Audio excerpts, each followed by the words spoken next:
किसने कहा? विरोधाभास कहाँ है? विरोधाभास तो संसार में, परमार्थ में तो विरोध शब्द है ही नहीं।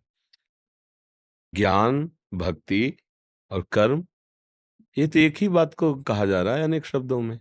देखो तुम्हें हम बताते हैं, हमें बताना विरोधाभास कहाँ है।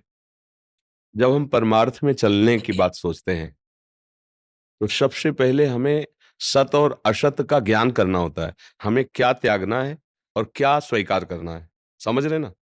इसे शास्त्रीय ज्ञान कहते हैं, इसे वैराग्य भी कहते हैं। जब हम सत को जाना तो असत का त्याग किया।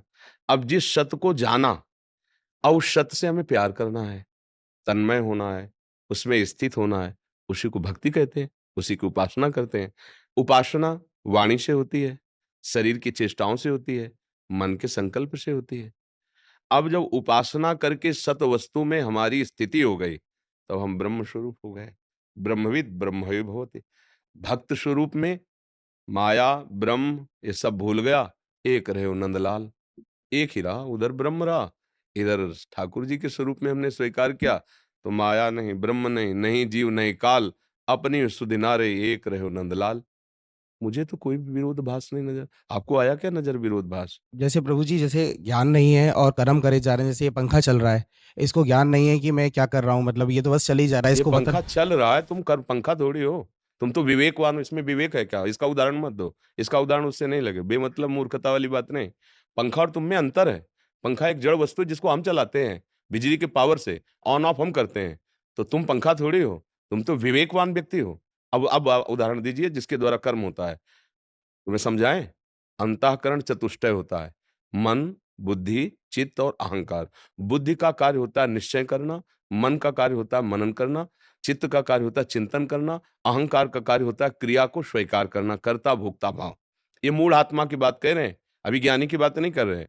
अब हमें बुद्धि से निश्चय करना है कि किसे क्रिया विधान कहते हैं और किसे क्रिया निषेध कहते हैं।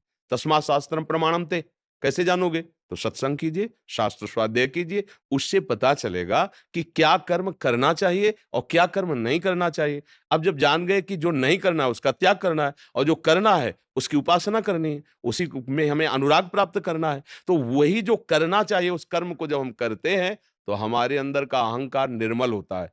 तब हमारा भाव खत्म हो जाता है कि मैं करता हूं। उसको दिखाई देता है कि तीनों गुणों के द्वारा गुणानुगुण वर्तन्ते मनुष्या पार्थ सर्वसा। अब वो उसके अंदर ज्ञान हुआ कि अभी तक जो मैं कर्म का कर्ता मानता रहा वो तो मैं हूं ही नहीं, ये तो हो रहा है। प्रकृति के तीन गुणों की प्रेरणा से, सात्विक राजसिक तामसिक गुण हो के प्रेरणा से कर्म हो रहा, मैं इसका दृष्टा हूं, मैं असंग हूं। अब वो ज्ञान में पहुंच रहा है, अब अपने स्वरूप में पहुंच रहा है। भक्त इसी को देखता है कि भगवान की कृपा, गुरुदेव की कृपा से मुझे सतमार्ग का ज्ञान हुआ। अब उन्हीं की कृपा से सतमार्ग का आश्रय लेकर आराधना करूं। मेरे में तो बल नहीं, अगर मैं करता होता तो पहले कर लेता। ये तो गुरु की कृपा। इसका भी अहंकार गलित हो गया। जहां अहंकार गलित हुआ, शुद्ध परमार्थ जागृत हो गया। अहंकार विमूढ़ आत्मा करता हमिति मन्यते, मैं ऐसा करता हूं, मैं ऐसा करूंगा, मैंने ऐसा किया, ये अहंकारी मूढ़ आत्मा का वचन है। इसमें विरोधाभास कहाँ है? हमें विरोध बताओ। आपको लग रहा है विरोध? नहीं प्रभु जी। आप हमें बताइए। आप आए हो संशय निवृत्ति के लिए, तो आपके हृदय में कोई संशय नहीं रह जाना चाहिए इस विषय में। मतलब तीनों को लेके साथ में अपन चलें तो तीनों के साथ क्या भैया, जब हम आँख खोलते हैं, कुछ दृश्य देखते हैं, तो हमें एक-एक आँख को थोड़ी आदेश देना पड़ता है। वो एक ही लक्ष्य होता है। लक्ष्य की तरफ चलो तो असत का त्याग, त्याग में जो अनुराग है, जिसे सत जाना, उसकी उपासना, तीनों बात एक ही तो है ना, अलग कहाँ है? अब उसे अलग-अलग करके जो वर्णन किया जाता है, वो बुद्धि का केवल खेल होता है। वो आंतरिक सिस्टम में नहीं होता है। सिस्टम में होगी तो एक ही बात है। हम बोल रहे हैं, आपको देख रहे हैं, हाथ चेष्टाएँ कर रहे हैं, हम कुछ कर रहे हैं क्या? स्वाभाविक जहाँ जैसा-जैसा हो रहा है ना, ऐसे ही बिल्कुल ये यंत्रवत चल रहा है। आप सब थोड़ा ब मतलब अभी आप मानसिक धरा पर बात कर रहे हैं, थोड़ा आध्यात्मिक धरा पर आइए, फिर उससे बात करो। फिर आगे चल कर के कुछ कुछ हमें आज तक अलग नहीं लगा है, कुछ नहीं लगा, कोई संप्रदाय, कोई महापुरुष के वचन। वहाँ से जहाँ से वो बोल रहे हैं वहाँ खड़े हो जाओ, बड़े महापुरुषों की। तो वहाँ आपको एक ही बात दिखाई दी, कुछ अंतर नहीं है, कुछ अंतर। हमें कहीं अंतर नहीं लगा। दोनों मार्ग के हम पथिक रहे हैं, ज्ञान मार्ग के काशी से और प्रेम मार्ग के वृंदावन के।